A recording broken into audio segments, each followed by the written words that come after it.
പത്തരമാറ്റ് സീരിയലിന്റെ ഇനി വരാൻ പോകുന്ന ഒരു അടിപൊളി അപ്കമിംഗ് എപ്പിസോഡ് റിവ്യൂ ആണ് പറയുന്നത്. അങ്ങനെ സത്യമല്ല മനസ്സിലാക്കിയതിനു ശേഷം നയൻ ഏതായാലും പിന്നീട് അഭിയെ ഭീഷണിപ്പെടുത്താൻ തുടങ്ങിയിട്ടുണ്ടാവും. ഇനി മുതൽ ഞാനും ആദർശേട്ടനും പറയുന്നത് പോലെ മാത്രം വേണം നീ ജീവിക്കാൻ, അല്ലെങ്കിൽ പിന്നെ സത്യമെല്ലാം തന്നെ ഞാൻ നവ്യേച്ചിയോട് വിളിച്ചു പറയുമെന്നൊക്കെ പറഞ്ഞ് അഭി അങ്ങ് ഭീഷണിപ്പെടുത്താട്ടോ നയന. അങ്ങനെ നയനയുടെ ഭീഷണിക്ക് വഴങ്ങിയിട്ട് ഇനി മുതൽ നയനെ അനുസരിച്ച് തന്നെ മുന്നോട്ട് പോവാൻ തീരുമാനിക്കാണ് അഭി. വീട്ടിലെത്തിയതിനു ശേഷം നയൻ ഏതായാലും ചന്തുമോൾക്ക് ആവശ്യമായിട്ടുള്ള കളിപ്പാട്ടങ്ങളും ഉടുപ്പൊക്കെ തന്നെ അബിയെ വിട്ട് പുറത്തു പോയിട്ട് വാങ്ങിപ്പിക്കാണ്. അതിനുശേഷം സ്വന്തം കുഞ്ഞല്ലേ ചന്തുമോള്, അതുകൊണ്ട് തന്നെ ഇനി മുതൽ കുഞ്ഞിനോട് നീയും സ്നേഹം കാണിക്കണമെന്നൊക്കെ അബിയോട് ആവശ്യപ്പെടും. അങ്ങനെ മറ്റു നിവൃത്തിയില്ലാത്തത് കൊണ്ട് തന്നെ അബി ഏതായാലും ചന്തുമോൾക്ക് കുറെ അധികം കളിപ്പാട്ടങ്ങളും ഉടുപ്പൊക്കെ വാങ്ങിച്ചു കൊടുക്കുന്നുണ്ട് എന്ന് മാത്രമല്ല ചന്തുമോളോട് വളരെയധികം സ്നേഹത്തോടു കൂടെ ആയിരിക്കും പെരുമാറുന്നത്. ഇതെല്ലാം കണ്ടിട്ട് ഒട്ടും സഹിക്കാൻ കഴിയാതെ നവ്യ അങ്ങോട്ടേക്ക് കലിതുള്ളി വരും. നവ്യ വന്ന് ചോദിക്കുന്നത്, എന്താ അബി ഇത്? ആദർശേട്ടന് കുഞ്ഞിനെ നീ എന്തിനാ ഇങ്ങനെ നോക്കുന്നത്? അവൾ എന്തിനാ നീ ഇങ്ങനെ സ്നേഹിക്കുന്നത്? നീ അവൾക്ക് ഉടുപ്പും കളിപ്പാട്ടങ്ങളൊക്കെ വാങ്ങിച്ചു കൊടുത്തിട്ടുണ്ടല്ലോ. നിനക്ക് ഇതിന്റെ ആവശ്യം എന്തായിരുന്നു? നിനക്ക് എന്താണ് ഭ്രാന്ത് പിടിച്ചോ? നിനക്ക് ഇത്രയും നാളും ഈ കുഞ്ഞിനോട് നല്ല വെറുപ്പായിരുന്നല്ലോ, എന്നിട്ടിപ്പോ ഇപ്പൊ പിടിച്ചിട്ട് നിനക്ക് എന്ത് പറ്റി എന്നൊക്കെ ചോദിച്ചു കൊണ്ടുതന്നെ നവ്യ അങ്ങ് ദേഷ്യപ്പെടാണ് അബിയോട്. അന്നേരം അബി പറഞ്ഞത്, അത് പിന്നെ നവ്യ, ഇതൊരു ചെറിയ കുഞ്ഞല്ലേ, ആദർശേട്ടൻ അങ്ങനെ ഒരു തെറ്റ് ചെയ്തു എന്ന് വിചാരിച്ച് നമ്മൾ ഈ ദേഷ്യമെല്ലാം ഈ കുഞ്ഞിനോട് കാണിക്കുന്നത് ശരിയാണോ? അതിപ്പോഴാണ് എനിക്ക് തോന്നിയത്. ഇതൊരു പിഞ്ചു കുഞ്ഞല്ലേ നവ്യ, ഇതൊരു തെറ്റും ചെയ്തിട്ടില്ല. അതുകൊണ്ട് ഇനി മുതൽ നീയും ഈ കുഞ്ഞിനോട് ദേഷ്യമൊന്നും കാണിക്കരുത് എന്ന് പറയാട്ടോ അബി. ഇനി മുതൽ നമ്മുടെ കുഞ്ഞിനെ പോലെ തന്നെ നമുക്ക് ഈ കുഞ്ഞിനെയും കാണണം. പിന്നെ നീ വിചാരിക്കുന്നത് പോലെ ആദർശേട്ടൻ അത്ര വലിയ കുഴപ്പക്കാരനൊന്നുമല്ല നവ്യെ. അതുകൊണ്ട് നീ മറ്റുള്ളവരുടെ മുന്നിൽ വെച്ച് ആദർശേട്ടനെ കുറ്റപ്പെടുത്തുന്ന ഈ സംസാരമുണ്ടല്ലോ, അങ്ങനെയുള്ള സ്വഭാവമൊക്കെ നീ ഒന്ന് കുറക്കണം. അബിയുടെ വാക്കെല്ലാം കേൾക്കുന്ന സമയത്തിന് നവ്യ ഇങ്ങനെ മനസ്സിൽ ചിന്തിക്കുന്നത്, ഇവനത് എന്തു പറ്റി? ഇത്ര കാലം എന്നേക്കാൾ കൂടുതൽ ആദർശേട്ടനെ കുറ്റം പറഞ്ഞുകൊണ്ട് നടന്നവനാ അബി. ഇവൻ ഏതായാലും കാര്യമായിട്ട് എന്തോ സംഭവിച്ചിട്ടുണ്ട്, അതെന്താണെങ്കിലും കണ്ടുപിടിച്ചേ പറ്റൂ എന്നിങ്ങനെ മനസ്സിൽ ചിന്തിക്കാണ് നവ്യ. അബിയുടെ വാക്കെല്ലാം തന്നെ നയന കേട്ടിട്ടുണ്ടായിരുന്നു. നയന പറഞ്ഞത്, അബി ഏതായാലും ഇപ്പൊ നമ്മുടെ വഴിക്ക് വന്നിട്ടുണ്ട് ആദർശേട്ടാ. ഇനി ഏതായാലും ഇവനെ നമ്മളെ വഴിക്ക് തന്നെ നിർത്തണം. ഇനി ഇവനെ എന്ത് ചെയ്യണമെന്നൊക്കെ ഞാൻ തീരുമാനിച്ചിട്ടുണ്ട്. അങ്ങനെ അവൻ എന്റെ ആദർശേട്ടനെ മാത്രം അങ്ങ് മോശക്കാരനാക്കിയിട്ട് അവന് മാത്രം അങ്ങ് നല്ല പിള്ളയെ ചമഞ്ഞിട്ട് ഈ തറവാട്ടിൽ അങ്ങ് വാഴണ്ട. അന്നേരം ആദർശ് പറയുന്നുണ്ട്, അവന്റെ സ്വന്തം ചോരയാണ് ചന്തുമോള്. പിന്നെ അഭിനയമൊക്കെ ആണെങ്കിലും അവൻ ചന്തുമോളോട് സ്നേഹം കാണിച്ചല്ലോ, എനിക്കത് മതി നയനെ എന്നൊക്കെ പറയാണ് ആദർശ്. പിന്നീട് കാണിക്കുന്നത് ജലജയായിരിക്കും. ജലജ ഭയങ്കര ദേഷ്യത്തിലായിരിക്കട്ടോ. എന്നിട്ട് അനാമികയോട് പറയുന്നുണ്ട്, ആദർശ് തന്നെയാണ് ആ കുഞ്ഞിന്റെ അച്ഛൻ എന്ന കാര്യം നമുക്കറിയാം. അതിനി നീ തന്നെ വേണം മോളെ മീഡിയക്കാരെയൊക്കെ പറഞ്ഞ് മനസ്സിലാക്കാൻ. അവന്റെ കയ്യിൽ കുറച്ച് പണമുണ്ടോ എന്ന് വിചാരിച്ച് പൈസ അങ്ങ് എറിഞ്ഞു കൊടുത്ത് അവൻ ഏതായാലും ആ രഹസ്യം മൂടി വെക്കാൻ ശ്രമിച്ചു. ഇനി നമ്മൾ തന്നെ വേണം അത് മുൻകൈയെടുത്ത് കൊണ്ടതിനെ പുറത്താക്കാൻ. ആദർശ് തന്നെയാണ് കുഞ്ഞിന്റെ അച്ഛൻ എന്ന കാര്യം നീ തന്നെ വേണം മോളെ പുറം ലോകത്തെ അറിയിക്കാനായിട്ട്. ഇനി മോള് വിചാരിച്ചാൽ മാത്രമേ എന്തെങ്കിലുമൊക്കെ നടക്കൂന്നിങ്ങനെ ജലജ അനാമികയുടെ അടുത്തേ വന്ന് പറയും. അന്നേരം അനാമിക പറഞ്ഞിട്ട്, അപ്പച്ചി എന്റെ അച്ഛന്റെ കുറച്ച് ഫ്രണ്ട്സ് മീഡിയക്കാരുണ്ട്, അവർക്ക് കുറച്ചുകൂടെ കാശെറിഞ്ഞു കൊടുത്താൽ അവർ ഇത് മാത്രമല്ല ഇനി ഇല്ലാ കഥ കൂടെ അവർ തന്നെ പറഞ്ഞുണ്ടാക്കിക്കോളും. ഞാൻ ഏതായാലും ഈ വിവരം ഉടനെ തന്നെ എന്റെ അച്ഛനെ വിളിച്ച് അറിയിക്കട്ടെ എന്നൊക്കെ പറഞ്ഞ അനാമിക നേരെ വേണുവിനെ വിളിക്കാൻ വേണ്ടി പോവാണ്. വേണുവിനെ വിളിച്ചു കൊണ്ടതിന് അനാമിക പറഞ്ഞിട്ട്, അച്ഛാ ഈ കുഞ്ഞ് ചന്തുമോള് ആദർശിന്റെ കുഞ്ഞാണെന്ന കാര്യം മീഡിയ വിളിച്ച് അറിയിക്കണം അച്ഛാ. ഈ ന്യൂസ് ഉടനെ തന്നെ ലീക്ക് ഔട്ട് ആക്കണമെന്നിങ്ങനെ അനാമിക പറയുന്നത് കേൾക്കുന്ന സമയത്തിന് വേണു പറഞ്ഞിട്ട്, ആ കാര്യമൊക്കെ ഞാൻ ഏറ്റുമോളെ. ആദർശിന് അവിഹിതത്തിലുണ്ടായ കുഞ്ഞാണ് ചന്തുമോള് എന്ന കാര്യം എങ്ങാനും നമ്മൾ ഫ്ലാഷ് ഔട്ട് ആക്കി കഴിഞ്ഞാൽ പിന്നെ അത് നാണം കെടുക്കാൻ പോകുന്നത് ആദർശം മൂർത്തി ജ്വല്ലറിയൊന്നും മാത്രമല്ല. ഇവിടെ SI ആണെന്നൊക്കെ പറഞ്ഞ് പേരെടുത്ത ഒരുത്തിയുണ്ടല്ലോ ആ നന്ദു, ആ നന്ദുവിന്റെ പേരും ഇതോടുകൂടെ അങ്ങ് തീർന്നു കിട്ടിക്കോളും എന്നൊക്കെ പറയാണ് വേണു. അവളുടെ ചേച്ചിയുടെ ഭർത്താവ് ഇത്രമാത്രം വലിയൊരു ഫ്രോഡാണെന്ന് കേട്ടാ പിന്നെ അവന്മാർക്കും അത് വലിയ നാണക്കേടല്ലേ.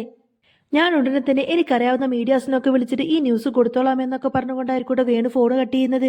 വേണുവിന്റെ വാക്കെല്ലാം കേൾക്കുന്ന സമയത്തിന് അനാമിക ഭയങ്കര സന്തോഷത്തിലാണ്. പക്ഷേ ഇവർ രണ്ടുപേരും ഫോൺ ചെയ്ത് സംസാരിക്കുന്ന കാര്യങ്ങളെല്ലാം തന്നെ അനി കേൾക്കുന്നുണ്ടായിരുന്നു.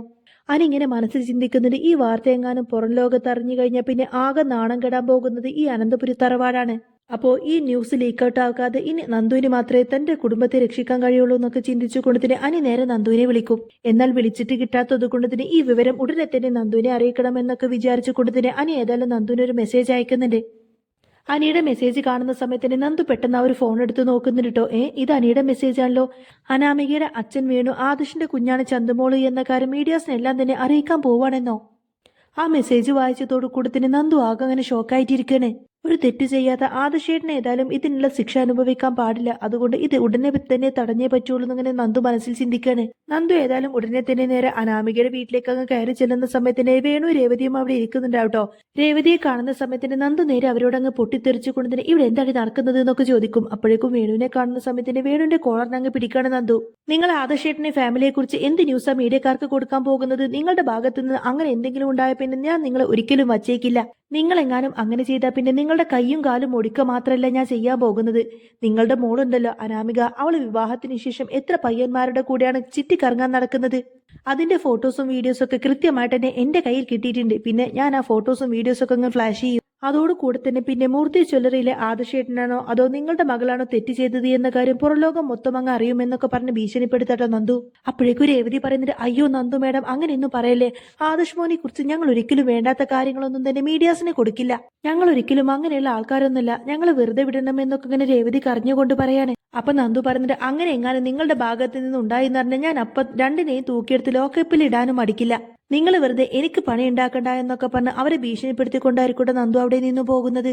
എന്നാൽ നന്ദു വീട്ടിലേക്ക് വന്നിട്ട് തന്നെ ഭീഷണിപ്പെടുത്തിയിട്ട് ഇങ്ങനെയൊക്കെ സംസാരിച്ചു എന്ന കാര്യങ്ങളെല്ലാം തന്നെ വേണു രേവതിയും വിളിച്ച് അനാമികയെ അറിയിക്കുന്നതോടുകൂടെ തന്നെ അനാമികക്കും ജലജയ്ക്കും ആകെ സങ്കടമായിരിക്കും. അവരുടെ പ്ലാനുകളെല്ലാം തന്നെ ഫ്ലോപ്പ് ആയല്ലോ എന്നൊക്കെ ചിന്തിച്ചുകൊണ്ട് തന്നെ രണ്ടുപേരും ആകെ ഇങ്ങനെ വിഷമിച്ചിരിക്കുകയാണ്. പിന്നീട് അങ്ങനെ പിറ്റേ ദിവസം രാവിലെ തന്നെ അനഘയുടെ എല്ലാവിധ അസുഖങ്ങളും ഭേദമാക്കിക്കൊണ്ട് തന്നെ മുത്തശ്ശൻ അനഘയെ അനന്തപുരി തറവാട്ടിലേക്ക് തിരിച്ചു കൊണ്ടുവരുന്നുണ്ട്. മുത്തശ്ശൻ വന്നിട്ട് ഇങ്ങനെ ദേവയാനിയോട് പറയുന്നുണ്ട്, ദേവയാനി ഇനി നീ വേണം അനഘമോളുടെ കാര്യങ്ങളൊക്കെ ശ്രദ്ധിക്കാനായിട്ട്. അനഘമോളുടെ അസുഖങ്ങളൊക്കെ ഇപ്പോൾ ഏകദേശം ഭേദമായിട്ട് വന്നിട്ടുണ്ട്. എന്നാലും കുറച്ച് ദിവസം കൂടെ ഇവൾക്ക് റെസ്റ്റ് അത്യാവശ്യമാണ്. ഇവൾക്ക് ഈ തറവാട്ടിൽ വന്നതിന് ശേഷം യാതൊരുവിധ കുറവും ഉണ്ടാവാൻ പാടില്ല.